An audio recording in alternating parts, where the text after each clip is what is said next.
பக்தி உலகம் அன்பர்களுக்கு ஈஸ்வரின் அன்பான வணக்கங்கள். பக்தி உலகத்துல இன்னைக்கு ஒரு சூப்பரான அனுபவத்தை வந்து நான் ஷேர் பண்ண போறேங்க. உங்களுக்கு நேரம் இருந்தா கேட்டுக்கோங்க. கேட்டு உங்களுக்கு நேரம் இருந்தா நீங்களும் அந்த கோவில்களுக்கு போயிட்டு வாங்க. நான் ஏற்கனவே சொன்ன மாதிரி 28ஆம் தேதி நாங்க வந்து டிக்கெட் புக் பண்ணோம். ஆகஸ்ட் 28. அதற்கு முன்னாடி வந்து 2 மந்த் முன்னாடி டிக்கெட் ரிசர்வேஷன் பண்ணியாச்சு. 2 மந்த்துக்கு முன்னாடி வந்து என்ன பிளானிங்னா, சமயபுரம் போகணும், சமயபுரத்து மாரியம்மனை நான் பார்க்கணும், ஸ்ரீரங்கம் பெருமாளை பார்க்கணும், திருவானைக்காவல் சிவன் கோவிலுக்கு போகணும், உறையூர் வெக்காளியம்மன் கோவிலுக்கு நான் போகணும். ஸோ இந்த மாதிரி 4 கோவில்கள் வந்துட்டு நாங்க முதல்ல பிளான் பண்ணிட்டோம். நான் மட்டுமல்ல, என்னுடைய பாப்பா, நான், என்னுடைய அண்ணி, அவங்க பையன், மொத்தம் அண்ணன் பையன், மொத்தம் 4 பேர் வந்து நாங்க இதை வந்து பிளான் பண்ணி 2 மந்த்துக்கு முன்னாடி டிக்கெட் வந்து ரிசர்வேஷன்லாம் பண்ணியாச்சு. பண்ணிட்டு கடந்த ஆகஸ்ட் 28ஆம் தேதி மத்தியானம் 2 மணிக்கு எங்களுக்கு ட்ரெயின். நான் ஒரு வீடியோ கூட நான் போட்டிருக்கேன். ஸோ ரொம்ப அரிபரியா நாங்க கிளம்பணும். கிளம்பிட்டு ரயில்வே ஸ்டேஷன் போகும்போதே எங்களுக்கு வந்துட்டு கரெக்டா மணி 1:30 இருக்கும்னு நினைக்கிறேன். 2 o'clock ட்ரெயின். 1:30 1:40 இருக்கும். ட்ரெயின் மிஸ் பண்ணிட கூடாதுன்னு ஃபாஸ்டா அவசர அவசரமா நாங்க போனோம். போய் பார்த்தோம் அப்படின்னா ட்ரெயின் வந்து கொஞ்சம் லேட்டு, 2:20 தான் எடுத்தாங்க. அதுவே வந்து எனக்கு பெரிய மிராக்கலாக இருந்தது. ஏன்னா அவ்வளவு கஷ்டப்பட்டு நாங்க போனோம். ட்ரெயினை வந்து கரெக்டா பிடிச்சிட்டோம். ட்ரெயினும் வந்து லேட்டு.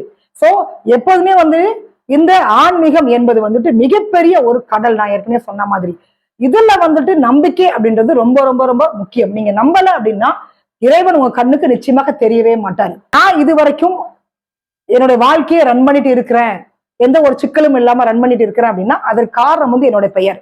என்னோட பெயர் வந்து ஈஸ்வரி. என்னுடைய பெயர்ல வந்து என்னுடைய குலதெய்வம் இருக்குது. அப்ப நாம அந்த காலத்துல வந்து குலதெய்வத்தோட பெயர் தான் வைப்போம். அதனால ஈஸ்வரி ஈஸ்வரி ஈஸ்வரி கூப்பிட கூப்பிட கூப்பிட அந்த அம்மனுக்கு வந்து அந்த சக்தி என்பது ரொம்ப அதிகமாகும். அது உண்மையிலே கண் கூட பார்த்த ஒரு விடயம்ங்க. அதே மாதிரி வெள்ளை, வெள்ளைன்றது வந்து என்னுடைய அத்தை பெயர். அதாவது வெள்ளை ஈஸ்வரி என்னோட பெயரு.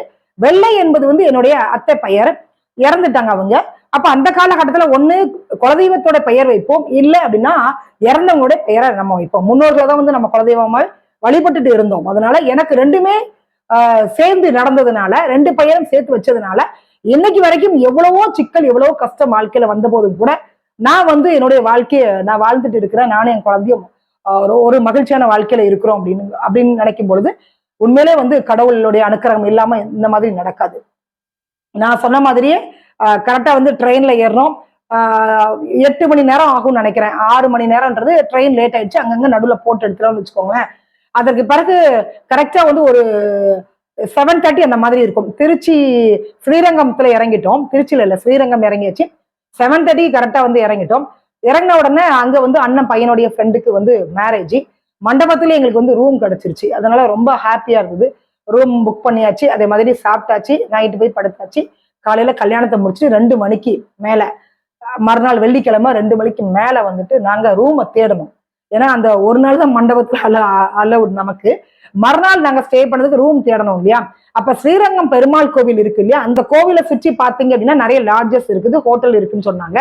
அப்ப நாங்க லக்கேஜ் எல்லாம் மூட்டை முடிச்செல்லாம் இருந்தது இல்லையா, அதெல்லாம் தூக்கிக்கிட்டு அப்படியே வந்து ஒவ்வொரு தெருவா நடந்துட்டு இருக்கிறோம். நிறைய ஹவுஸ் ஃபுல் ஆயிடுச்சு. அதற்கு பிறகு வந்து பாத்தீங்கன்னா தெலுங்கு சத்திரம் அப்படின்ற ஒரு பில்டிங் இருந்தது. அங்க போய் கேட்ட உடனே எங்களுக்கு வந்து ரூம் வந்து அவைலபிளாக இருந்தது. 118 ரூம் நம்பர் வந்து 118, 1600 ரூபாய் ஒரு நைட்டுக்கு வந்து 1600 ரூபாய். கட்லு, மெத்தை, ஏசி, டிவி இருந்தது, சேர் இருந்தது, ஹீட்டர் இருந்தது பாத்ரூம்ல. ஸோ நல்லா இருந்துச்சு. 4 பேர் தங்குற மாதிரியான ஒரு ரூம் அது. 3 பேர் படுக்கலாம் அந்த கட்டில், அந்த மாதிரி இருந்தது. ரூம் கிடைச்ச உடனே எனக்கு வந்து ரொம்ப ரொம்ப ஷாக்கா இருந்தது. ஏன்னா 1600 ரூபாய் அப்படின்றது வந்து ரொம்ப குறைவான ஒரு அமௌண்ட். கோவில் பக்கத்துல இருக்கக்கூடிய ஒரு லாட்ஜ் அது, தெலுங்கு சத்திரம். தமிழ்ல இருக்கக்கூடிய ஹோட்டல்லாம் அங்க எனக்கு வந்து ரூம் கிடைக்கவே இல்லை. பட் தெலுங்கு சத்திரம், தெலுங்கு தான் பேசுனாங்க அந்த ஓனர் வந்துட்டு.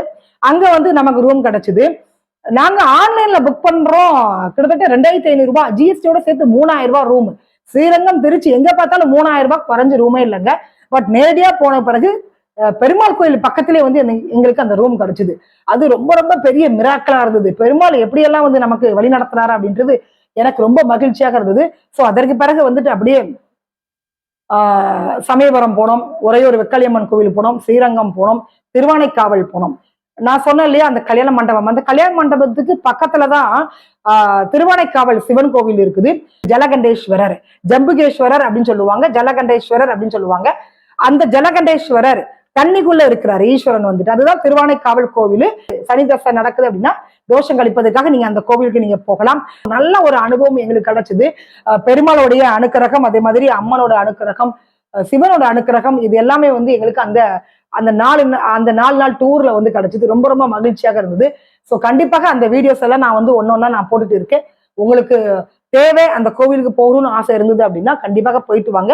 அனைத்து தோஷங்களும் நீக்கக்கூடிய ஒரே ஒரு சக்தி வாய்ந்த தலம் வந்து திருவனைக்காவல் அப்படின்னு சொல்றாங்க. ரொம்ப நல்லா இருக்குது. நீங்க நிறைய கேள்விப்பட்டிருப்பீங்க, ஜாதகத்துல அந்த பெயர் தான் முதல்ல சொல்லுவாங்க, திருவானைக்காவல் சிவன் கோயில் போங்கன்பாங்க. சிவனை போய் பார்க்கறதே மிகப்பெரிய ஒரு மிராக்கலான ஒரு விடயமாக எனக்கு இருந்தது. கண்டிப்பாக உங்களுக்கு நேரம் இருக்கு அப்படின்னா நீங்க போய் பார்த்துட்டு வாங்க. அடுத்த வீடியோல வந்து சமயபுரத்தம்மன் அங்க நடந்த அந்த மிராக்கள் பற்றி நான் பேசுறேன். நன்றி, வணக்கம்.